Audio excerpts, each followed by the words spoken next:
इस संसार में जो कुछ भी हमें नजर आता है उसके पीछे माँ का बहुत बड़ा हाथ है। माँ के बिना इस धरती पे जीवन संभव नहीं।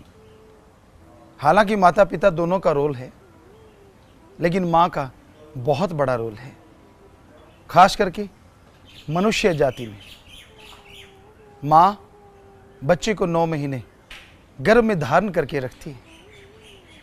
आपको लगता है ये आसान बात है? तो आप एक दिन आजमा के देखिए। 4 किलो का बाट अपने पेट पे बांध लीजिए और उसी में सारा दिन काम कीजिए। सारा दिन काम करते हुए रात को सो के देखिए। आपको एहसास होगा आपकी जननी ने कितनी तकलीफ़ें उठाई हैं, कितना समय लगाया है, कितना दर्द सहा है। तो माँ महान है। माँ से बढ़ के दुनिया में कोई नहीं।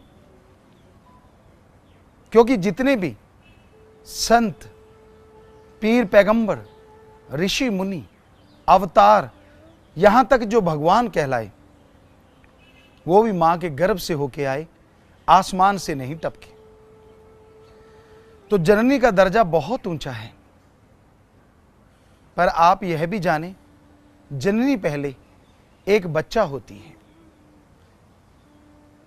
और वो बच्ची को आज के दौर में लोग खत्म कर रहे हैं गर्भ में। भ्रूण हत्या, किसी जीव की हत्या करना पाप है, पर बेटी की हत्या करना यह महापापों का भी महापाप बाप है। लेकिन ये शरेआम लोग करते हैं, जो कि बहुत ही गलत बात है। आप अपने आप को मर्द कहलाते हैं और अपने गर्भ में अपनी बेटी की हत्या कर देते हैं, लानत ऐसी मर्दानगी पे। हे मां, तेरा दर्जा तो भगवान से बढ़ के है। भगवान को बाद में, पहले मां को बच्चा प्यार करता है। तो हमारे धर्मों में मां का दर्जा भगवान से बढ़ के है। पर वो मां जो गर्भ में अपनी बच्ची की हत्या करवा देती है, हमारे धर्मों में मां या भगवान नहीं, उसे बेरहम डायन कहा जाता है। लानत ऐसी माता पे। डॉक्टर जब डॉक्टरी सीखता है तो वो जिंदगी बचाने के लिए सीखता है, जिंदगी लेने के लिए नहीं। डॉक्टर का काम होता है अपना आखिरी प्रयत्न करते रहना किसी की भी जिंदगी बचाने के लिए। पर वो डॉक्टर जब किसी को मारने पे उतर आता है, खत्म करने पे उतर आता है, तो वो डॉक्टर नहीं रह जाता। कई बार गांवों में देखा है, किसी के पेट दर्द है, किसी को कोई तकलीफ है, वो डॉक्टर के पास जाता है, इंजेक्शन दे दिया, टैबलेट दे दी, दर्द कम हो गया। हमने अपने कानों से सुना, आंखों से देखा। वो लोग डॉक्टर को कहते हैं, यार तू तो मेरे लिए भगवान है, मेरा दर्द खत्म कर दिया। पर वही डॉक्टर जब उसको खत्म करता है जिससे उसकी कोई दुश्मनी नहीं, जिससे उसकी कोई जान पहचान नहीं, यानी गर्भ में रहने वाली उस बच्ची को जब डॉक्टर खत्म कर देता है, तो ऐसे डॉक्टर को डॉक्टर या भगवान नहीं, बेरहम जल्लाद कहा जाता है। लानत ऐसे डॉक्टरों पे। तो आज के दौर में ऐसा शरेआम हो रहा है। बेटियों को गर्भ में मारा जाता है और हम आपको चेतावनी देते चले आ रहे हैं कि ऐसा मत कीजिए। अगर बेटियां मारते जाओगे तो एक दिन ऐसा आएगा, लड़कों की संख्या ज्यादा होगी और लड़कियों की संख्या कम होगी। लड़के शादी किससे करेंगे? और उस दौर में गुंडागर्दी का राज होने लगेगा। यह लगभग हम 1990 1980 से कहते आ रहे हैं, लेकिन बहुत लोग मानते हैं, पर कुछ लोग ऐसे होते हैं जो नहीं मानते, और उनका नतीजा जगह जगह पे बलात्कार हो रहे हैं। जगह जगह पे लोग बेटी को पैदा ही इसलिए नहीं करते कि आने वाले टाइम में वो हमारा नाम डुबो देगी। उसकी इज्जत को संभालने के लिए हमें बहुत प्रयत्न करने पड़ेंगे, पर इस सब का सार इसी में छुपा है कि भ्रूण हत्या ना करो। उस नन्ही सी जान ने किसी का क्या बिगाड़ा होता है? जो मां के गर्भ में आती है, भगवान की भेजी आती है, मां बाप की सलाह से आती है, उसका क्या दोष? उसकी किसी से क्या दुश्मनी होती है? अरे आप एक पल भी नहीं सोचते कि वो आने वाले समय में समाज का रुख बदल सकती है, आने वाले समय में समाज का बेइंतहा भला कर सकती है। हम लोगों को रोकते हैं, भ्रूण हत्या मत करो, ये महापाप है। क्या आप जानते हैं अबॉर्शन कैसे होता है? बहुत जगहों पे अबॉर्शन को सफाई कहा जाता है। हम तो सफाई करवाने जा रहे हैं। अजी ये कैसी सफाई है? अबॉर्शन सफाई जब डॉक्टर साहबान करते हैं उसके दो तरीके हैं। एक तो गर्भ में ऐसा तेजाब केमिकल का इंजेक्शन दिया जाता है जिससे वो बच्ची तड़पती है, क्योंकि वो तो मां के गर्भ रूपी किले में बड़ी खुश होती है, बड़े किलोले कर रही होती है, मालिक से जुड़ी हुई खुश हो रही होती है।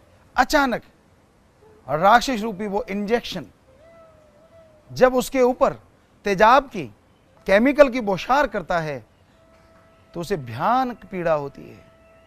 वो तड़पती है और तड़प तड़प के मर जाती है। उसकी बॉडी सिकुड़ जाती है, जल भुन जाती है, क्योंकि बॉडी छोटी हो गई तो वो अबॉर्शन आसानी से हो जाता है। और दूसरा तरीका और भी दर्दनाक है। मां के गर्भ में जब बच्चे का अबॉर्शन होता है तो वो नन्ही सी जान ईश्वर से जुड़ी, अल्लाह वाहिगुरु राम से जुड़ी, बाहर आने का इंतजार करती है। अचानक गर्भाशय में एक जमूर टाइप, सड़ांसी टाइप एक औजार आता है और वो बच्ची को पकड़ता है। बच्ची कोशिश करती है कि मैं बच जाऊं, लेकिन आखिर दानवी हाथों से कैसे बचेगी? कंप्यूटर पे सब दिख रहा है, वो कहां है? और वो बच्ची आखिर उसकी गिरफ्त में आ जाती है और फिर वो बेरहम जल्लाद डॉक्टर उस बच्ची की खोपड़ी को क्रैश कर देता है, उसके टुकड़े टुकड़े कर देता है और फिर उन टुकड़ों को निकाला जाता है, डस्टबिन के डिब्बे में डाला जाता है। और यही बात समाप्त नहीं होती। वो जली भुनी लड़कियां, वो टुकड़े टुकड़े हुई आपकी बेटियां, आपका जमीर नहीं हिलता जब उनको झाड़ियों में फेंक दिया जाता है और कुत्ते आपकी बेटियों का मांस नोच नोच के खाते हैं। कहां चली जाती है आपकी गैरत? कहां चली गई आपकी इंसानियत? क्या आपके दर्द नहीं होता?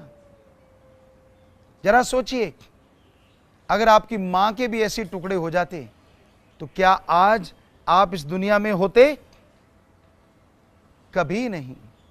अगर मां के टुकड़े ही करवा दिए जाते तो ना कोई भगवान ने अवतार लेना था, ना संसार में इंसान का नामो निशान होना था, और ना ही कोई पीर पैगंबर अवतार दुनिया को शिक्षा देने इस दुनिया में आता। तो मां का दर्जा महान है, पर उसे पहचानो। वो नन्ही सी जान जब माँ के गर्भ में होती है उसकी संभाल करो, उसके टुकड़े ना करो। जीव हत्या महापाप है और बेटी की हत्या कितना बड़ा महापाप होगा। हमने सत्संगें की, जगहों जगहों पे गए। मध्य प्रदेश के झाबुआ साइड में एक जगह हम गए और वहां एक अलग ही रीत को देखा। बेटी को गड्ढा खोद के जिंदा जी उसको दफना दिया जाता। कई जगहों पे उसको इतनी मात्रा में अफीम दे दी जाती और कई जगहों पे पैदा होने के बाद नहाने के बहाने पानी में डुबो के मार दिया जाता। और उस एरिया में कभी कोई बारात लेके नहीं आया था। ये 90 या 93 के बीच की बात या 4 के बीच की बात। हमने सत्संग वहां किया, लोगों को समझाया। तो वहां 2009 में सबसे पहली बारात आई, यानी लड़की वहां जिंदा रही, जो एक अजूबा था, क्योंकि वहां पता नहीं कब से लड़कियों को मार रही थी। तो वो बड़ा प्रचार हुआ कि वहां एक शादी हुई है, वहां बारात आई है। तो इसी तरह बहुत सी घटनाएं हुई हैं। एक जगह पंजाब की बात है, हम सत्संग कर रहे थे शायद फरीदकोट।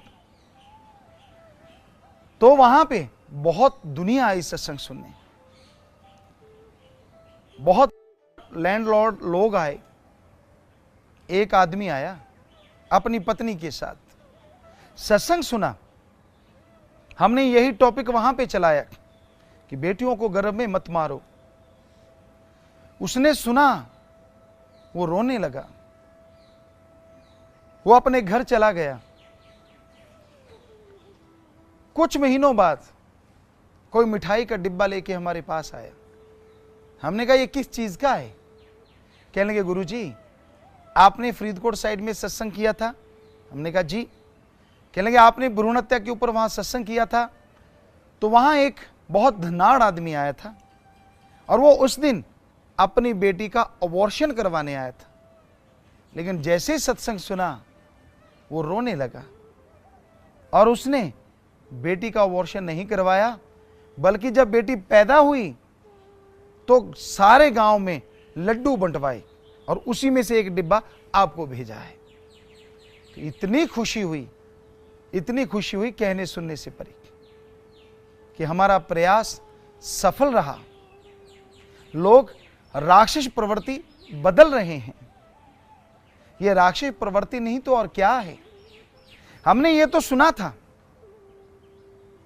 सर्पनी अपने बच्चे आप खा जाती है, और यह भी सुना था बंदरिया के पास बच्चा होता है, बाढ़ आ जाए तो बच्चे को सिर पे बिठा लेती है, और जब एक ऐसा समय आए उसे लगे कि मैं डूबने जा रही हूं, तो कहते हैं उस बच्चे को अपने पांव के नीचे दबा के मार देती और खुद बच जाती है।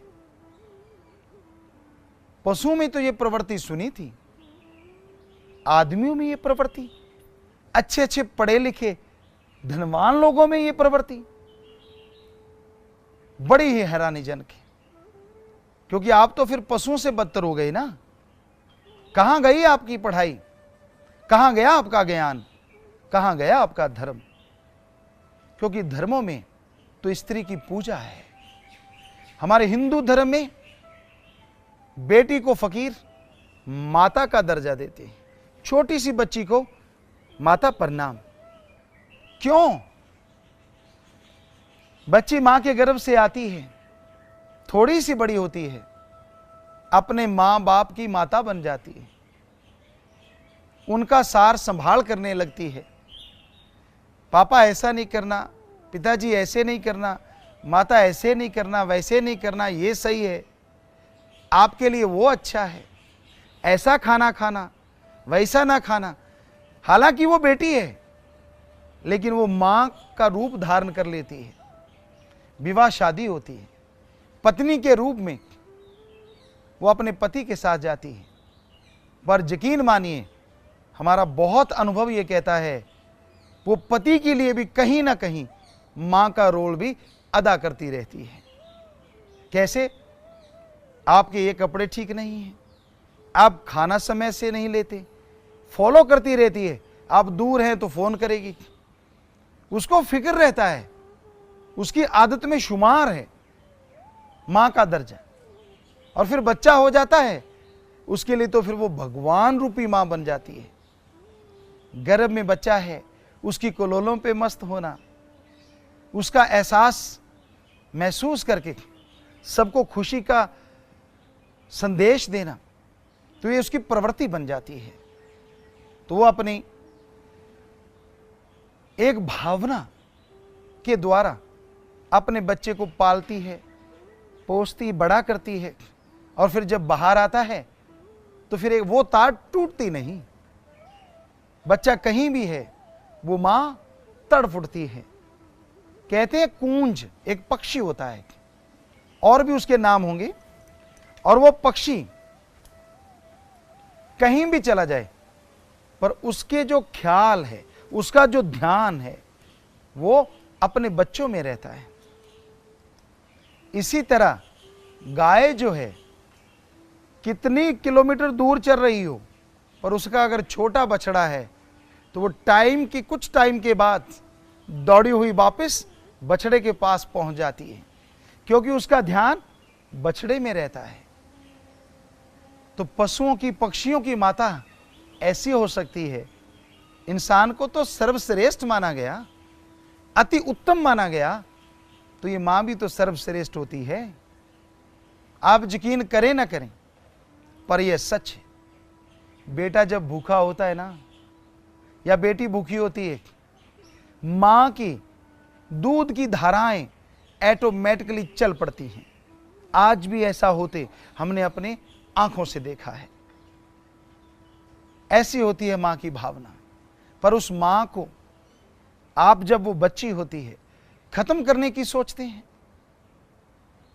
आप भगवान की उस नियामत को जड़ से मिटा देने की सोचते हैं। अरे लानत है आप में। कोई लोग कहते हैं गुरुजी हम गरीब इतने हैं, हम बेटी को संभाल नहीं पाएंगे, इसलिए हम बेटी को गर्भ में खत्म करते हैं या पैदा होने के बाद खत्म कर देते हैं। तो हमने सबसे बोला, और जो आप सुन रहे हैं आप सबसे भी कह रहे हैं कि अगर आपके बेटियां ज्यादा हैं तो आप वो बेटी हमें दे दीजिए। हम आपसे भीख मांग रहे हैं कि वो बेटी आप हमें दें, हम उसे अपनी बेटी से भी बढ़ के पालेंगे, पोसेंगे और उनको पढ़ाएंगे, लिखाएंगे। ऐसी हमारे पास 23 बेटियां आ चुकी हैं। कोई झाड़ियों से उठा के लाए, तो कोई मारने जा रहा था उससे प्रार्थना करके लेके आई। और आपकी टेंशन चली जाएगी कि आपको बेटी की शादी पे खर्चा नहीं करना पड़ेगा। और हमें कोई डर नहीं, 5 करोड़ में हमारी कम से कम 2.5-3 करोड़ बेटियां हैं, तो एक और बेटी आ जाएगी, हमें कोई फर्क नहीं पड़ता, बल्कि बहुत खुशी होगी। उन बेटियों का क्या करते हम? वहां पे हमने उनके लिए एसी घर बनाए हुए हैं। उनका नाम रखा गया है शाही बेटियां बसेरा। वो है उनका घर, एसी रूम्स हैं। वो बच्चियों को पढ़ाने के लिए वेल एजुकेटेड लड़कियां हैं, MBA हैं, कोई MA हैं, वो उनको पढ़ा रही हैं। CBSE बोर्ड में वो बच्चे पढ़ते हैं, लंदन बोर्ड में वो बच्चे पढ़ते हैं।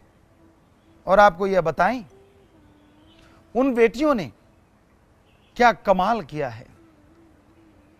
बड़ी बेटियां कुछ हमारी इंडिया में गेम्स में गोल्ड मेडल जीत लाई हैं, जिसका सीधा सीधा मतलब है कि वो अपनी एज में स्पोर्ट्स में इंडिया में नंबर 1 है, और आप उन्हें मार रहे थे। यही नहीं, उन बेटियों ने 10th की परीक्षा में टॉपर 10 में आके कमाल दिखाया। +2 का रिजल्ट आया, उसमें भी वो टॉपर 10 में आई हैं, जो अपने आप में बेमिसाल है। बेटी बुरी नहीं है, पर उसे सभ्यता सिखाना अति जरूरी है। चाहे बेटा हो चाहे बेटी हो, अगर आप उसे मर्यादा नहीं सिखाएंगे, हमारी संस्कृति सभ्यता नहीं सिखाएंगे, आप डरते हैं ना कि बेटी मेरा नाम ना डुबो दे, अगर सभ्यता ना सिखाई तो बेटा भी नाम डुबो देगा। दोनों के लिए शिक्षा जरूरी है, दोनों के लिए संस्कार अति जरूरी हैं, और दोनों को सही संस्कार मिलेंगे तो दोनों ही आपका ही नहीं, आपकी कुलों का नाम रोशन कर देंगे। तो वो बेटियां, शाही बेटियां, स्कूल में पढ़ती हैं, सत्संग सुनती हैं, संस्कार अच्छे बनते चले जाते हैं। एक बार वो बच्चियां बैठी थी, कुछ माता बहनें आई, कहने लगी ये कौन सी बच्चियां हैं? तो वो बोले कि भाई ये तो वो बच्चियां हैं जिनको गुरुजी पाल पोस रहे हैं। कहते अच्छा, ये अनाथ बच्चियां हैं। तो वो लड़की एकदम से खड़ी हो गई और दूसरी भी उसके साथ। कहने लगी माता ऐसा मत बोलो। कहने लगे क्यों? अगर आप अनाथ नहीं हो तो कौन है आपका माँ और कौन है आपका बाप? तो उन बच्चियों ने बड़े प्यार से हाथ जोड़ के कहा माता, आप जिसकी सत्संग सुन रहे हो वो संत जो सामने स्टेज पे बैठा है, हमारी तरफ इशारा करके कहने लगी कागजों में भी और वैसे भी वही हमारा माँ बाप है। स्कूल में हमारे बाप के नाम की जगह इनका नाम लिखा हुआ है। हमारी माँ भी है, बाप भी है, हम अनाथ नहीं हैं, हमें ये गाली मत दो।